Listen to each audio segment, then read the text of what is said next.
जय श्री कृष्ण। अध्याय 9 श्लोक 31 से आगे का वर्णन। अनुवाद। वह तुरंत धर्मात्मा बन जाता है और स्थायी शांति को प्राप्त होता है। हे कुंती पुत्र, निडर होकर घोषणा कर दो कि मेरे भक्त का कभी विनाश नहीं होता है। तात्पर्य, इसका कोई दूसरा अर्थ नहीं लगाना चाहिए। 7वें अध्याय में भगवान कहते हैं कि जो दुष्कृति है वह भगवत भक्त नहीं हो सकता। जो भगवत भक्त नहीं है उसमें कोई भी योग्यता नहीं होती। तब प्रश्न यह उठता है कि संयोगवश या स्वेच्छा से निंदनीय कर्मों में प्रवृत्ति होने वाला व्यक्ति किस प्रकार भक्त हो सकता है। यह प्रश्न ठीक ही है। जैसा कि 7वें अध्याय में कहा गया है, जो दुष्ट आत्मा कभी भक्ति के पास नहीं फटकता उसमें कोई सद्गुण नहीं होते। श्रीमद् भागवत में भी इसका उल्लेख है। सामान्यतः 9 प्रकार के भक्ति कार्यों में युक्त रहने वाला भक्त अपने हृदय को भौतिक कल्मश से शुद्ध करने में लगा होता है।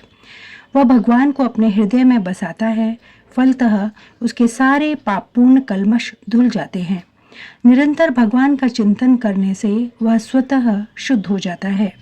वेदों के अनुसार ऐसा विधान है कि यदि कोई अपने उच्च पद से नीचे गिर जाता है तो अपनी शुद्धि के लिए उसे कुछ अनुष्ठान करने होते हैं, किंतु यहाँ पर ऐसा कोई प्रतिबंध नहीं है, क्योंकि शुद्धि की क्रिया भगवान का निरंतर स्मरण करते रहने से पहले से ही भक्त के हृदय में चलती रहती है।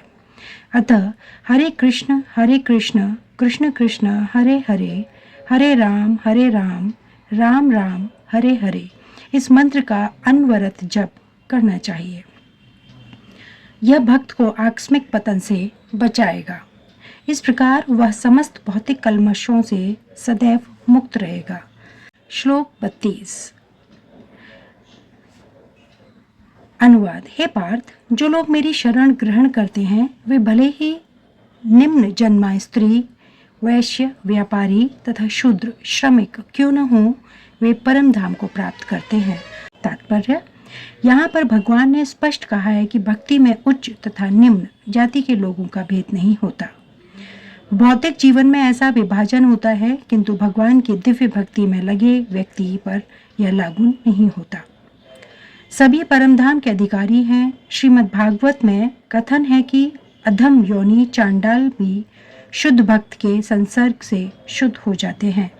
अतः भक्ति तथा शुद्ध भक्ति द्वारा पथ प्रदर्शन इतने प्रबल हैं कि वहां ऊंच नीच का भेद नहीं रह जाता और कोई भी इसे ग्रहण कर सकता है। शुद्ध भक्त की शरण ग्रहण करके सामान्य से सामान्य व्यक्ति शुद्ध हो सकता है।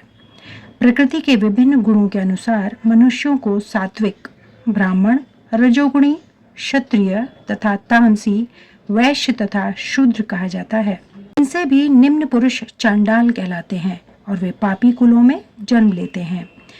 सामान्य रूप से उच्च कुल वाले इन निम्न कुल में जन्म लेने वालों की संगति नहीं करते, किंतु भक्ति योग इतना प्रबल होता है कि भगवत भक्त समस्त निम्न कुल वाले व्यक्तियों को जीवन की परम सिद्धि प्राप्त करा सकते हैं। यह तभी संभव है जब कोई कृष्ण की शरण में जाए, जैसा कि व्यपा श्रुत्य शब्द से सूचित है। मनुष्य को पूर्णतः कृष्ण की शरण ग्रहण करनी चाहिए, तब वह बड़े से बड़े ज्ञानी तथा योगी से भी महान बन सकता है। श्लोक 33। अनुवाद। फिर धर्मात्मा, ब्राह्मणों, भक्तों तथा राज ऋषियों के लिए तो कहना ही क्या है। अतः इस क्षणिक दुखमय संसार में आ जाने पर मेरी प्रेमा भक्ति में अपने आप को लगाओ। तात्पर्य, इस संसार में कई श्रेणियों के लोग हैं, किंतु तो भी यह संसार किसी के लिए सुख में स्थान नहीं है। यहाँ स्पष्ट कहा गया है, अनित्यम असुखम लोकम, यह जगत अनित्य तथा दुखमय है और किसी भी भले मनुष्य के रहने लायक नहीं है। भगवान इस संसार को क्षणिक तथा दुखमय घोषित कर रहे हैं। कुछ दार्शनिक, विशेष रूप से मायावादी, कहते हैं कि यह संसार मिथ्या है, किंतु भगवत गीता से हम यह जान सकते हैं कि यह संसार मिथ्या नहीं है, यह अनित्य है। अनित्य तथा मिथ्या में अंतर है। यह संसार अनित्य है, किंतु एक दूसरा भी संसार है जो नित्य है। यह संसार दुखमय है, किंतु दूसरा संसार नित्य तथा आनंदमय है। अर्जुन का जन्म ऋषि तुल्य राजकुल में हुआ था, अतः भगवान उससे भी कहते हैं, मेरी सेवा करो और शीघ्र ही मेरे धाम को प्राप्त करो। किसी को भी इस अनित्य संसार में नहीं रहना चाहिए, क्योंकि यह दुखमय है। प्रत्येक व्यक्ति को भगवान के हृदय से लगना चाहिए, जिससे वह सदैव सुखी रह सके। भगवत भक्ति की एकमात्र ऐसी विधि है जिसके द्वारा सभी वर्गों के लोगों की सारी समस्याएं सुलझाई जा सकती हैं। अतः प्रत्येक व्यक्ति को कृष्ण भावनामृत स्वीकार करके अपने जीवन को सफल बनाना चाहिए। श्लोक 34। अनुवाद।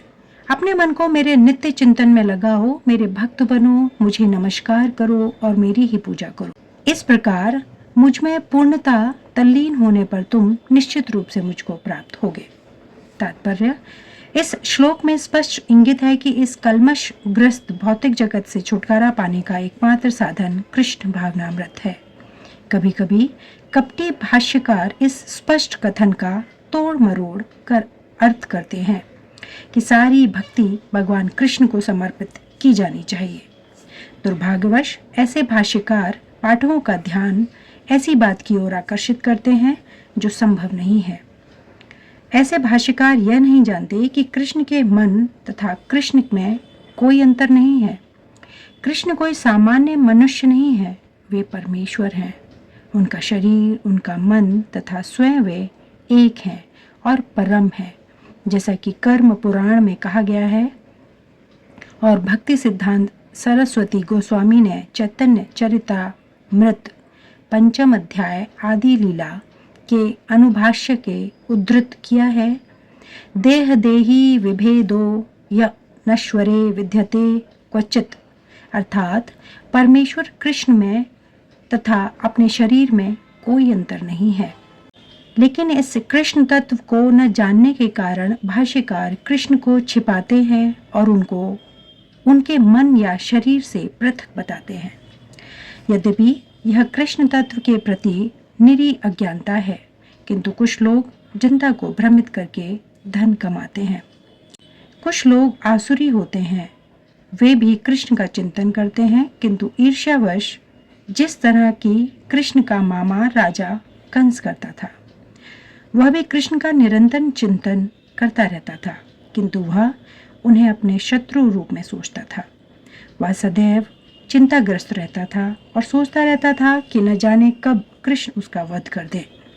इस प्रकार के चिंतन से हमें कोई लाभ होने वाला नहीं है।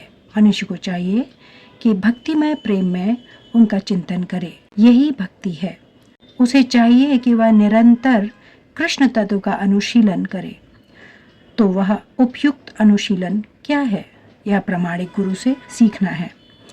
कृष्ण भगवान हैं और हम कई बार कह चुके हैं कि उनका शरीर भौतिक नहीं है, अपितु सच्चिदानंद स्वरूप है।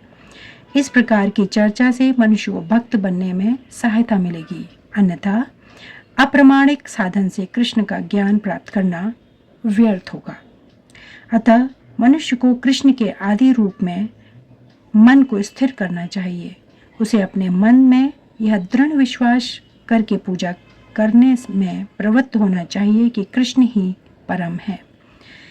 कृष्ण की पूजा के लिए भारत में हजारों मंदिर हैं जहाँ पर भक्ति का अभ्यास किया जाता है। जब ऐसा अभ्यास हो रहा हो तो मनुष्य को चाहिए कि कृष्ण को नमस्कार करे, उसे अर्चा विग्रह के समक्ष नतमस्तक होकर मनसा वाचा कर्माणा हर प्रकार से प्रवृत्त होना चाहिए। इससे वह कृष्ण भाव में पूर्णता तल्लीन हो सकेगा। इससे वह कृष्ण लोक को जा सकेगा। उसे चाहिए कि कपटी भाष्यकारों के बहकावे में न आए। उसे श्रवण, कीर्तन आदि नवदा भक्ति में प्रवृत्त होना चाहिए। शुद्ध भक्ति मानव समाज की चरम उपलब्धि है। भगवत गीता के 7वें तथा 8वें अध्यायों में भगवान की ऐसी शुद्ध भक्ति की व्याख्या की गई है जो कल्पना, योग तथा सकाम कर्म से मुक्त है। जो पूर्णतः शुद्ध नहीं हो पाते वे भगवान के विभिन्न स्वरूपों द्वारा तथा निर्विशेषवादी ब्रह्मज्योति तथा अंतर्यामी परमात्मा द्वारा आकृष्ट होते हैं, किंतु शुद्ध भक्त तो परमेश्वर की साक्षात सेवा करता है। कृष्ण संबंधी एक उत्तम पद में कहा गया है कि जो व्यक्ति देवताओं की पूजा में रत है वे सर्वाधिक अज्ञानी है। उन्हें कभी भी कृष्ण का चरम वरदान प्राप्त नहीं हो सकता। हो सकता है कि प्रारंभ में कोई भक्त अपने स्तर से नीचे गिर जाए तो भी उसे अन्य सारे दार्शनिक तथा योगियों से श्रेष्ठ मानना चाहिए। जो व्यक्ति निरंतर कृष्ण भक्ति में लगा रहता है उसे पूर्ण साधु पुरुष समझना चाहिए। क्रमशः उसके आकस्मिक भक्ति विहीन कार्य कम होते जाएंगे और उसे शीघ्र ही पूर्ण सिद्धि प्राप्त होगी। वास्तव में शुद्ध भक्ति के पतन का कभी कोई अवसर नहीं आता, क्योंकि भगवान स्वयं ही अपने शुद्ध भक्तों की रक्षा करते हैं। अतः बुद्धिमान मनुष्य को चाहिए कि वह सीधे कृष्ण भावनामृत पथ को ग्रहण करे और संसार में सुखपूर्वक जीवन बिताए। अंतोतगत्वा वह कृष्ण रूपी परम पुरस्कार प्राप्त करेगा। इस प्रकार श्रीमद् भगवद गीता के 9वें अध्याय परम गुह्य ज्ञान का भक्ति वेदांत तात्पर्य पूर्ण हुआ। अध्याय 10 से आगे का वर्णन अगले वीडियो में। धन्यवाद। जय श्री कृष्ण।